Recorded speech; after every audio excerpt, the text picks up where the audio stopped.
Good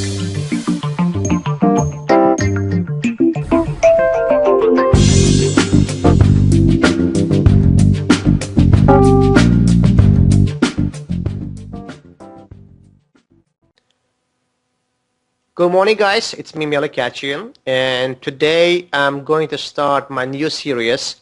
I'm going to show you most of my games. New opening. The opening which I've been playing for many years, couple decades, since I was a child. The opening called Schliemann Gambit. That's the name actually, I would say, American name. In fact, the name in Europe, the name in world, it's different. It's called Yanis Gambit. Yanis was the great Russian player back to, I believe, 19th century. The guy be competing with those big names such as Petrov, Chigorin, and he invented a very interesting way to deal against Ruy Lopez. He invented move F5. For the first look, you can say move is crazy. It's completely out of positional rules. But if you look at the history, many openings, either side, black or white, been trying to attack center pawn with, let's say, side pawn. Let's say if you look at the King's Gambit, what's the idea of playing F4 in the second move? The idea to attack center pawn with your F pawn and grabbing the center with your two center pawns. There is a couple of gambits very similar by ideas as a Schliemann Gambit. We have a Latvian Gambit, we have King's Gambit, and we do have Schliemann slash Yanis. I would say actually Yanis slash Schliemann. Because again, Schliemann was the guy who was following Yanis' idea. So F5. Again, since I started this new series, I'm going to show you many lines. I will try to cover my best with all these lines, making sure you guys understood all these, insiders. And the first I'm going to talk about probably one of the main roads how white dealing with Schliemann Gambit. It's move knight c3. Yeah, I have to also mention even today's in completely like computer century, some of the grandmasters, some of the top grandmasters actually playing Schliemann Gambit as well. Just to follow the games of Timur Rajabov, who is like a super grandmaster with over 2750 rating of FIDE. And time to time you could see in his repertoire, in his games, Schliemann Gambit appearing in his games. So it means Schliemann Gambit has some potential, has some strength deep inside. So again, today we're going to talk about one of the main roads, knight c3. Next time I'm going to discuss about move d5. I'll tell you what, my development, let's say the way how I start to play Schliemann Gambit. So at the beginning, I always played d5. I always played d5 because, when I was a child, I saw a couple interesting traps here. And I really like to play, to use those traps. Let's say when I was probably about level of, in American way, up to level 1800, I used to play this way and was very happy. In general, line goes this, Queen e2, let's say most popular move to do, right? And I remember once on ICC even, when I was already a grandmaster, I beat Nigel Short because, let's say this kind of traps, for instance, which is very common in these situations.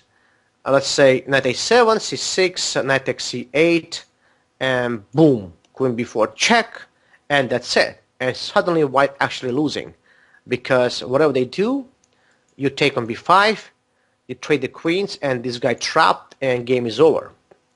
I mean, all these traps, very nice, very cool, but if white know how to deal with these traps, then in general, I'm not happy with type of situation which appear later. And again, I'm going to talk more detail about this in my next lectures. So about maybe 10 years ago, I have decided to switch the lines, maybe actually more than 10 years ago, and I have added to myself move knight f6. And I believe that move is way better then d5, and I believe that's supposed to be the main move. Alright, so how things goes around here? Typically, white do this knight f6. Again, I have to tell you, they have to do either knight f6 or queen e2. So if they do knight f6, you take on the step by queen, castle, and you must remember the move knight d4. Knight d4, that's kind of key move in this line. So it looks like black king in trouble, but we play here bishop e7, and after queen e2, with idea to keep black king not to be developed, you first play c6, your second play here d5. Also I have to mention d6 here move also has to be considered, but d5 is main move, and when white plays b3, so it looks like next they will try to play bishop a3, and they will pin your bishop and you are in trouble. Black has famous trick to escape.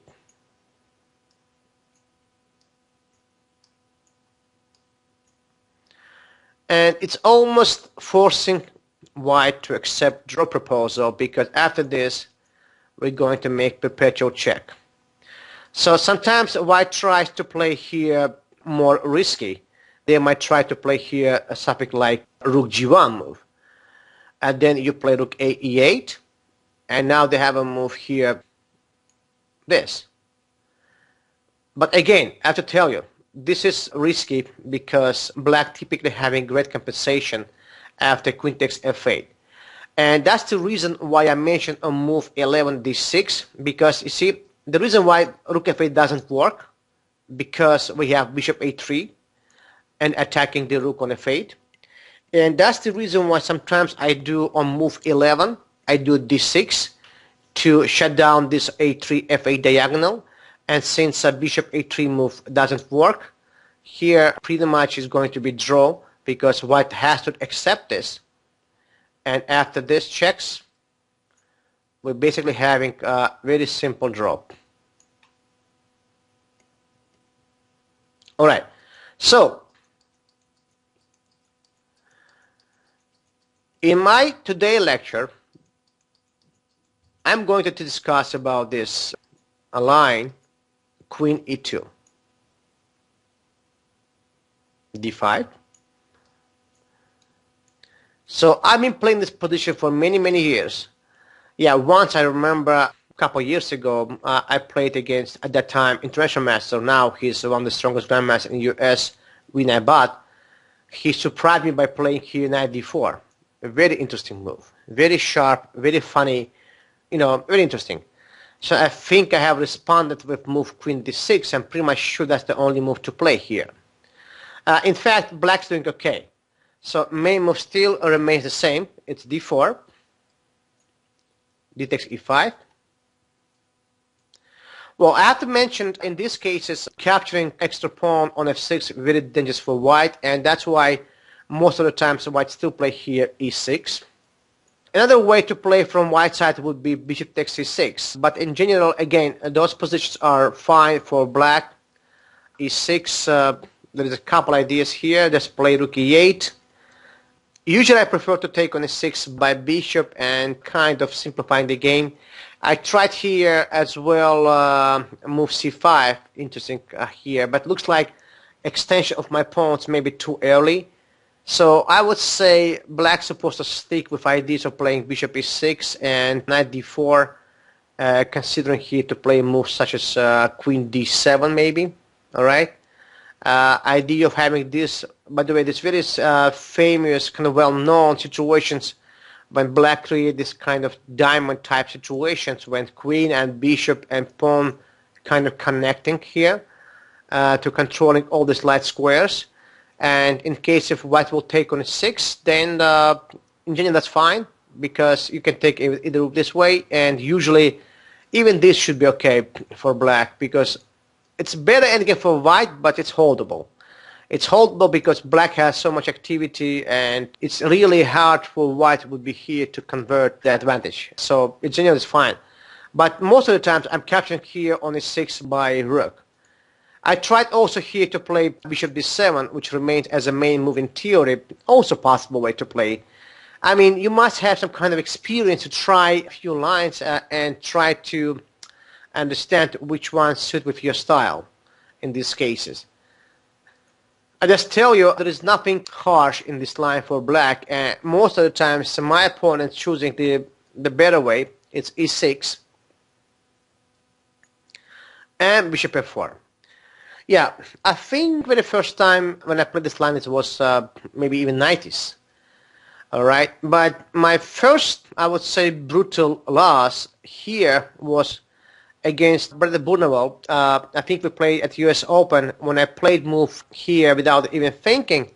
I did move this before many times. I played c6 and my opponent surprised me by capturing on e5 and sacrificing the piece on b5, which I refused to accept it because I knew there's some kind of line when I play here and kind of e7, queen e5 check. But I wasn't sure if this line is actually, I mean, okay for me. I knew it's kind of a drawish, but I wasn't sure exactly how to draw this position. In fact, when I put on the Rivka was saying, you know what, nothing to be worried about. It's actually almost perpetual check because black's playing here rook e8 and after queen e5 check, basically it's going to be some kind of perpetual draw. It's also hard for white to keep playing for a win since black always having this kind of connection of jumping on b6 or c7 and control all these important lines and recovering from this temporarily mess, and even eventually could be better for black. So this is first time when I played this position, and I have said to play, I can actually play very badly. I thought, you know what, I'm playing, I think Burnewell was at that time maybe master, maybe even not, I'm not sure.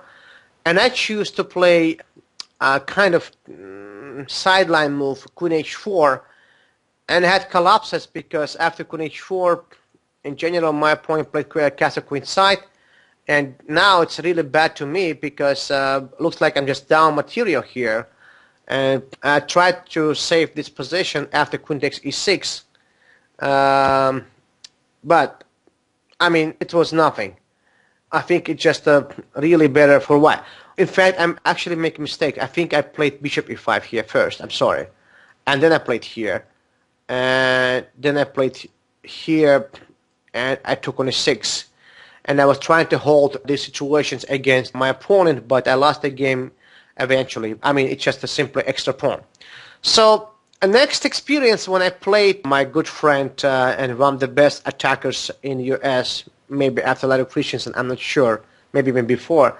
So my good friend Josh Friedel, I played him I think last year.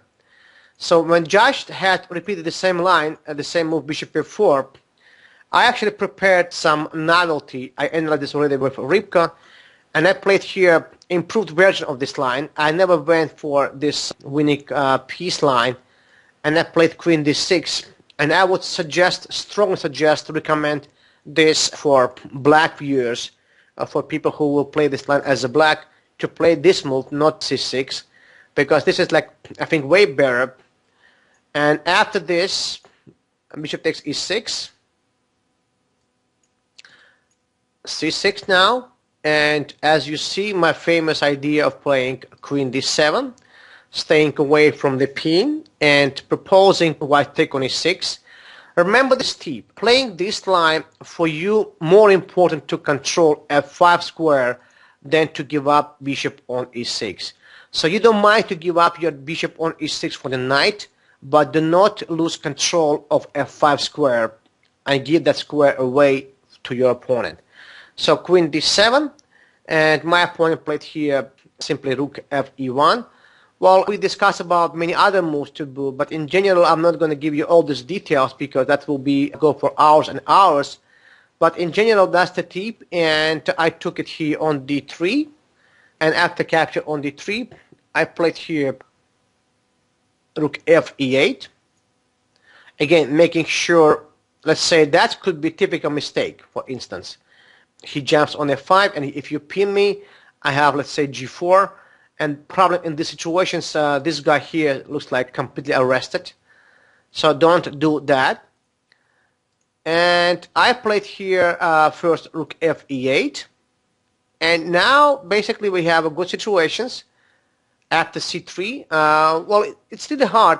White could try to play maybe rook e2 or stuff like that, but in general it doesn't really make any difference because I played bishop f7. And now the difference is, in this case, when I had the situations, now I wouldn't mind anymore to deal with knight f5 because I thought this is a different case slightly. That including I could take on e1, play rook e8, trade as many rooks as possible, and maybe to add at some point move bishop f8. So I had experience already on this position, so I knew how to defend them, and I knew there is nothing to be worried about, and I had offered draw, which has been accepted by my opponent, Josh Friedel. So the other game also I want to show you. I played in 2007 against another my good friend, Eugene Peterstein from US Championship. So I remember when I preparing against Eugene Peterstein, I still analyzed move c6 because I knew Eugene could be familiar with situation what's happening against Bruneval. I played c6. I was going to go for this crazy line with knight e5. So Eugene played bishop d3 and kind of game transposed the situation which I described before, because we have this type of positions, which again I'm going to show you. Very similar as you see what's happening picture with my game against Friedel. Very similar here. And just to check the way how I defend those positions. So rook h e1. I still played here bishop f7, which again, as I told you, when you look on e8, you control the e file. You don't mind to pull back your bishop on f7. And here Eugene tried knight f5, typical. And he played g4. So now I'm starting my operation about just trading a few pieces. Rook e8. Well, I think the best move for white which happened in the game was rook e3. White trying to still win battle for e file. But it's allowing me to improve my bishop on g7 and jumping on f8. And now it looks like white need to play queen d4 to kind of attack the pawns.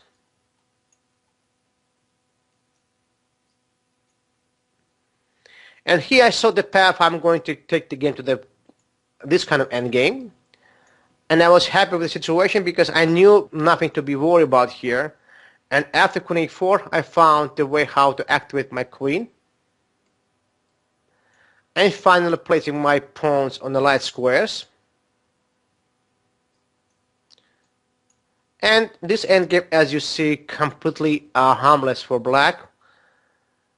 White tried to stay aggressive by playing queen f6, but in general it was nothing to be worried about, and after this couple checks we had agreed for draw. So what we have here? We have here the first part of my series lecture of Schliemann Gambit.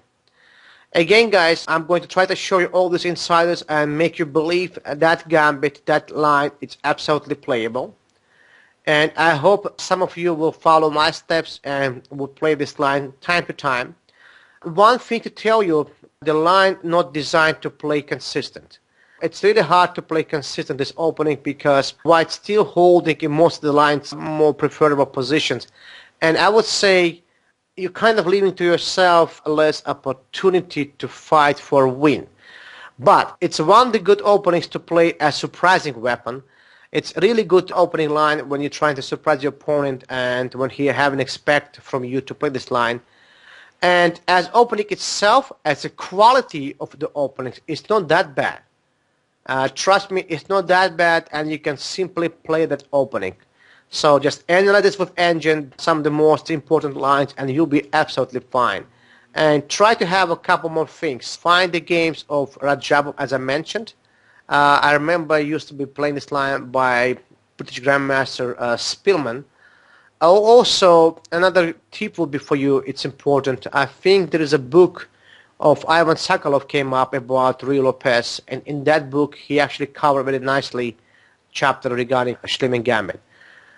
Well, I guess that's it for now, and we'll talk about more about Schliemann Gambit in our next lectures. Well, thank you and have a great day.